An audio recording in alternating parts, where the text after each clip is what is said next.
Sur la page dépêches, on retrouve à gauche une liste déroulante contenant toutes les dépêches générées depuis le début de la mesure. À droite, on retrouve le contenu de la dépêche sélectionnée, dans le cas présent le principe du lave-linge, qui est constitué d'un graphique et d'un texte d'accompagnement.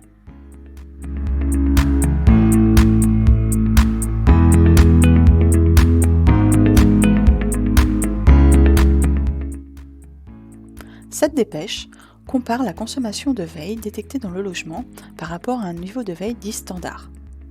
La veille est en réalité composée de toutes les petites charges électriques qui restent allumées en permanence.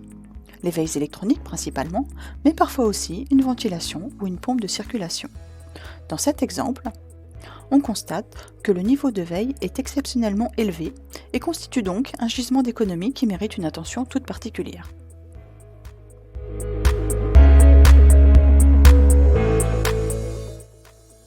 Dans cette dépêche, intitulée « Augmentation brutale de la veille », apparaît un événement spécifique détecté dans la courbe électrique.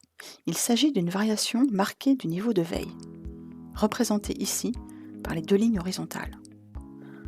Prendre connaissance d'une augmentation du niveau de veille et connaître le moment exact de son apparition sont des informations utiles pour en comprendre l'origine et mettre en place des actions appropriées.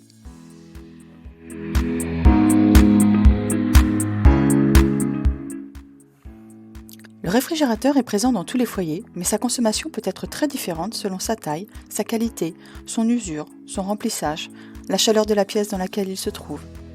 Cette dépêche s'appuie sur la détection du réfrigérateur pour comparer sa consommation à celle de situations plus ou moins énergivores. Dans l'exemple présenté, sa consommation est légèrement supérieure à une situation jugée normale. Sans en faire une priorité absolue, il peut être quand même intéressant de passer en revue l'équipement et opérer quelques changements afin d'en mesurer les effets. Dégivrage, réparation ou changement des joints, aménagement d'un espace libre un peu plus important à l'arrière, etc.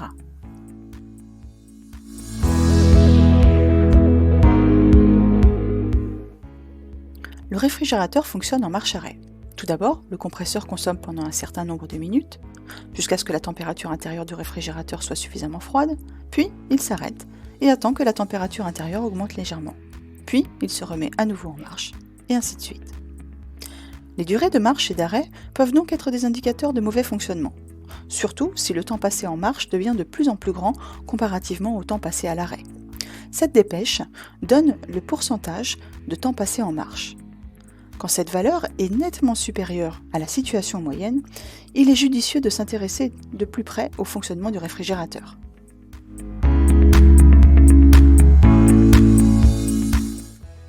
Le lave-linge est l'équipement électroménager le plus répandu. Il est présent partout, mais sa consommation énergétique est extrêmement variable d'un foyer à un autre, en fonction du nombre de lavages bien sûr, mais aussi en fonction des cycles de lavage choisis.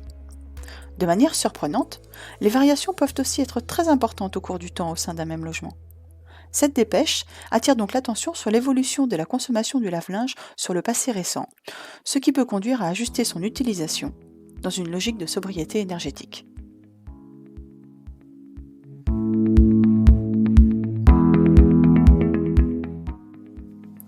Cette dépêche permet de constater clairement quelles sont les heures d'utilisation du lave-vaisselle pendant les 3 dernières semaines. Pour ceux qui disposent d'un tarif avec des heures creuses, c'est un bon moyen de vérifier si le lave-vaisselle a bien été démarré à un moment où le prix du kilowattheure est moins élevé.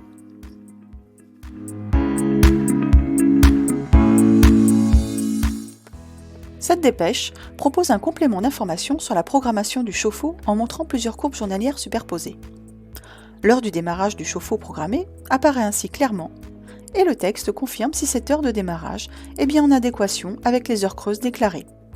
Un mauvais réglage de la programmation a en effet une implication financière directe.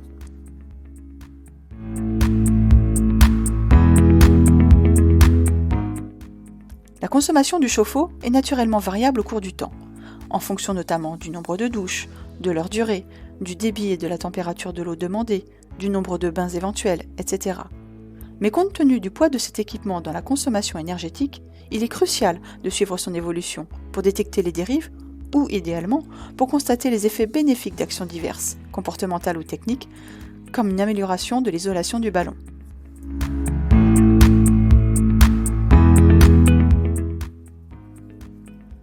prévision de consommation jusqu'à la fin du mois est proposée 3 fois par mois, le 7, le 14 et le 21 du mois. La prévision est basée sur l'analyse de la consommation des dernières semaines et aide à vérifier que la consommation reste entre guillemets normale et permet également de constater les éventuels efforts réalisés au cours du mois.